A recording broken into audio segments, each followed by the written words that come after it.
Es fruto de la lucha de hombres y mujeres valientes que dieron incluso la vida por nuestro país. Por este motivo, la Constitución es la norma fundacional y fundamental del Estado mexicano. Esto quiere decir que todos los poderes y todas las leyes generales, federales y locales, y en general toda norma jurídica, debe estar sometida al mandato popular contenido en ella. La Constitución representa la voz del pueblo de México, de manera que cuando esta Suprema Corte de Justicia de la Nación la protege, en realidad atiende y garantiza la primacía de la voluntad de todas las mexicanas y los mexicanos. De ahí que es de vital importancia para una democracia que los representantes populares se ciñan al mandato directo del pueblo, o sea, a la Constitución General y a las reglas y directrices que delimitan el procedimiento legislativo. El respeto a las reglas del procedimiento legislativo no es una minucia, ni una mera solemnidad, ni implica un estudio superficial. Cada uno de los elementos que conforman el procedimiento de creación de leyes confluye en una finalidad común, que es garantizar que el Congreso emita las leyes más justas, más democráticas y que representen en la mayor medida posible el sentir del pueblo de México. No respetar las reglas del procedimiento legislativo, para mí, es una deslealtad constitucional y un desdén a las minorías parlamentarias que representan a un sector importante del pueblo de México. En el presente caso, coincido con el proyecto en que se actualizan diversas violaciones al procedimiento legislativo que tuvieron como efecto soslayar las reglas elementales de la democracia mexicana y que ya señala el proyecto y narró el ministro Lainez en su presentación, de los cuales, como ejemplo, resalto: la Cámara de Diputados omitió justificar la dispensa a trámite del decreto que ahora se impugna, tanto en la sesión del 6 de diciembre de 2022, primera ocasión en que se discutió el decreto, como en la posterior sesión del 15 de diciembre de 2023, cuando la minuta fue devuelta con observaciones por el Senado de la República. Esta omisión de justificar la urgencia en la dispensa de trámites violó el principio de deliberación democrática previsto no en cualquier norma, sino en el artículo 72 de la Constitución. La Cámara de Diputados incurrió en una violación al principio de deliberación democrática prevista en el artículo 72 también de la Constitución Federal, por no haber publicado con la anticipación debida la iniciativa sometida a discusión. No existió una deliberación democrática posible, real, cualitativa y de fondo, ya que no todos los que integran el órgano legislativo tuvieron la posibilidad real de analizar y deliberar la iniciativa sometida a discusión. Lo anterior porque el decreto impugnado, que se conforma por más de 50 disposiciones que regulan temas complejos como las competencias y estructura del Instituto Nacional Electoral, así como las reglas procesales que rigen los medios de impugnación en materia electoral. Las Comisiones Unidas de Gobernación y de Estudios Legislativos Segunda del Senado omitieron aprobar el dictamen de manera conjunta, por lo que este actuar rompe incluso las reglas del quórum y votación que debe imperar en un órgano parlamentario. Las violaciones mencionadas constituyen por sí mismas, y junto con las demás que se narran en el proyecto, una serie de irregularidades que vedaron la deliberación democrática, por lo que desde la sesión del 8 de mayo de 2023, este Tribunal Pleno declaró la invalidez de un primer decreto de reformas. Sin embargo, en esta ocasión se presenta una irregularidad adicional que solo abona a mi convicción de proteger la Constitución a través de la invalidez de todo el decreto ahora impugnado. Las cámaras del Congreso de la Unión discutieron y eliminaron artículos del decreto que ya habían sido aprobadas previamente por ambas cámaras, lo cual implica una vulneración a la prohibición de discutir o modificar artículos ya aprobados, obligación prevista también en la Constitución de los Estados Unidos mexicanos, en el artículo 72, apartado E. Lo anterior porque la Cámara de Diputados eliminó del proyecto la reforma al artículo 12, numeral 2, párrafo 3 de la Ley General de Instituciones y Procedimientos Electorales, cuyo texto ya había sido aprobado por ambas cámaras en las sesiones del 6 y el 15 de diciembre de 2022, respectivamente. Mientras que el Senado de la República eliminó del proyecto las reformas al artículo 12, numerales 1 y 2, párrafos 1, 2, 4 y 5 de la Ley General de Instituciones y Procedimientos Electorales, en el que se contemplaba la regla que pretendía permitir la transferencia de votos entre partidos coaligados, que también ya se había aprobado por ambas cámaras en las sesiones del 6 y 15 de diciembre de 2022. Estas irregularidades y todas las que señala el proyecto y nos dio cuenta el señor ministro Lainez, constituyen vicios en el procedimiento legislativo que para mí son suficientes para acreditar la vulneración a los principios deliberativos, a la protección de las minorías parlamentarias que deben respetarse en todo sistema democrático, pues los actos y las condiciones bajo las cuales se desarrolló la aprobación de la minuta que fue enviada al Senado de la República por parte del Congreso de la Unión vedaron la posibilidad de una auténtica deliberación democrática. Por tanto, estoy de acuerdo con la propuesta por declarar la invalidez total del decreto impugnado. ¿Es cuanto, señora ministra? Gracias, ministro Aguilar. ¿Alguien más quiere hacer uso de la palabra? Ministro Pérez Dayán. Gracias, señora ministra presidente. Expreso estar absolutamente de acuerdo con el proyecto que se nos presenta. Debo aclarar que no esquivo, ni pretenderé hacerlo nunca, mi deber de examinar la constitucionalidad de cualquier disposición legal, mientras pueda asegurar que para llegar a ello, esto es, para estar frente a una ley, estoy convencido de que se hizo lo necesario para que eso que se dice ley es ley. Si no es ley, no tengo por qué estudiar ningún fondo.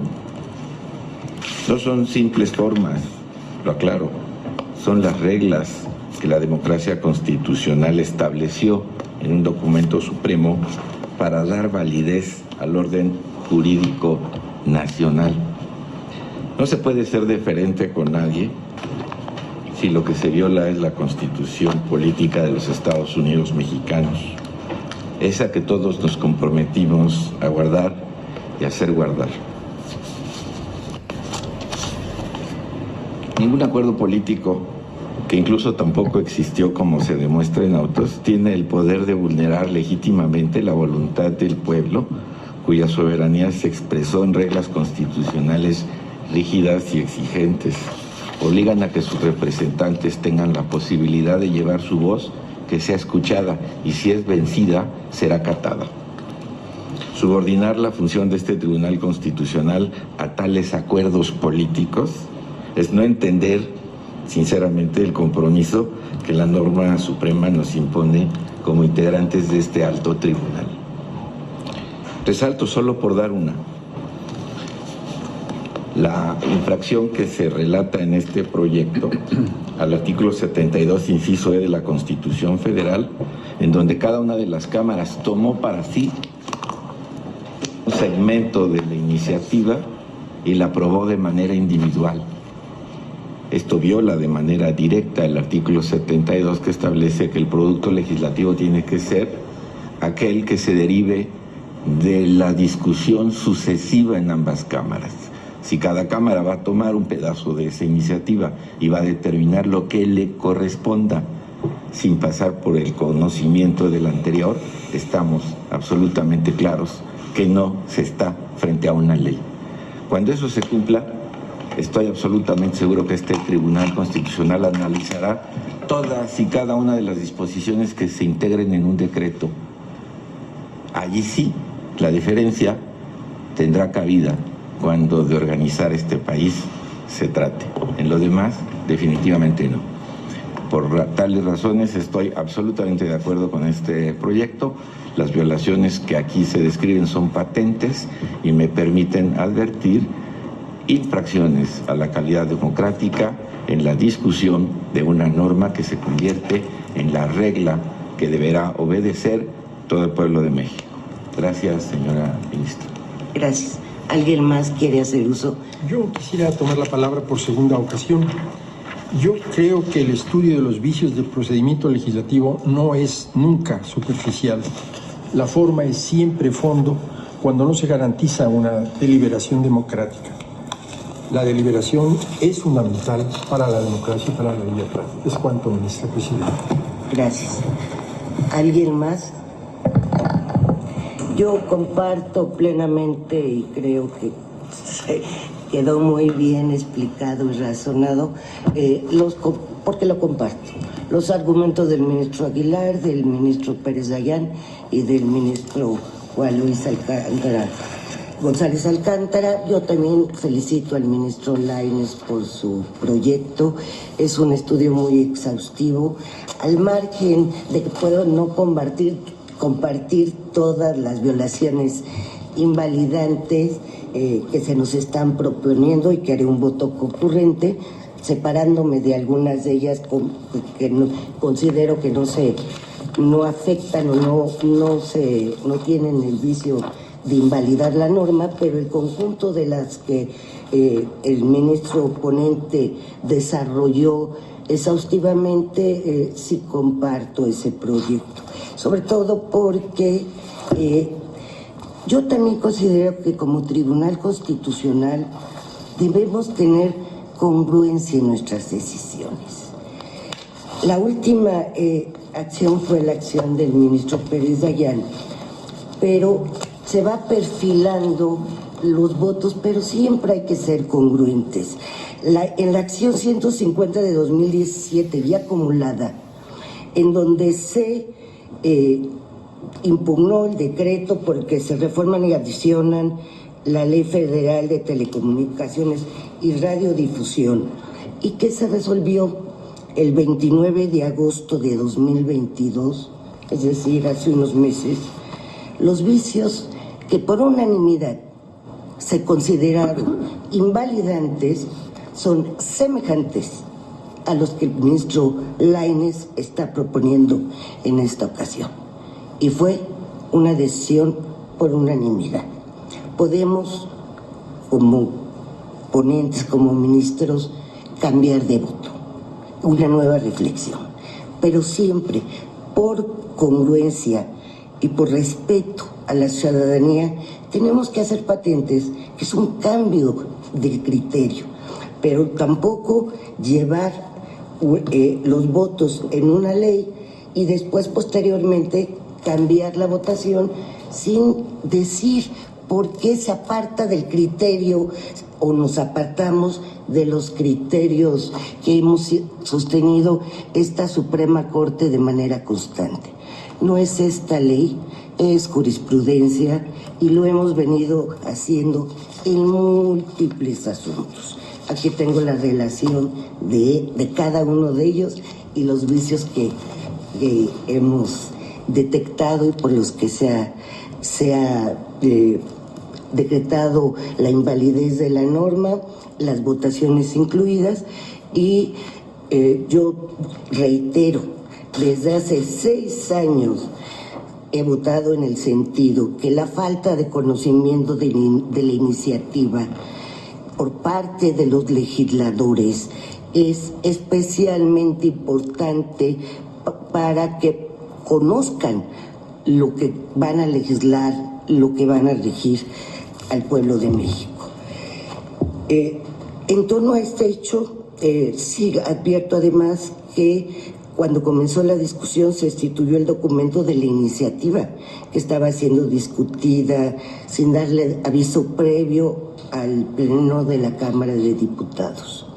Esta situación que destaca el proyecto de manera muy abundante, desde mi punto de vista, es relevante porque podría implicar llevar a los legisladores al error de creer que se está discutiendo una iniciativa cuando en realidad ante el cambio en la publicación de una nueva versión del documento, lo votado y aprobado es diferente a lo que se discutió, lo cual me parece irrumpe franca y frontalmente con las reglas democráticas de la deliberación.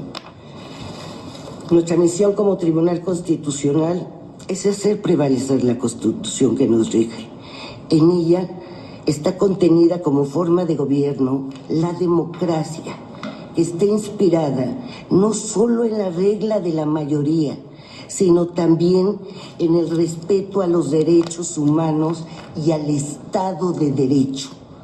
La fortaleza de una democracia constitucional dentro del ámbito legislativo radica en que las decisiones sean tomadas bajo el modelo deliberativo, porque permite que todas las fuerzas políticas participen de forma efectiva y por ello debe imperar una garantía mínima de conocer con suficiente anticipación la información relevante que será discutidas. Considero que la auténtica democracia deliberativa en el Parlamento solo puede construirse con las reglas que el mismo legislador se ha impuesto conforme a nuestro propio orden constitucional. Felicito nuevamente al ministro Lainez por su proyecto.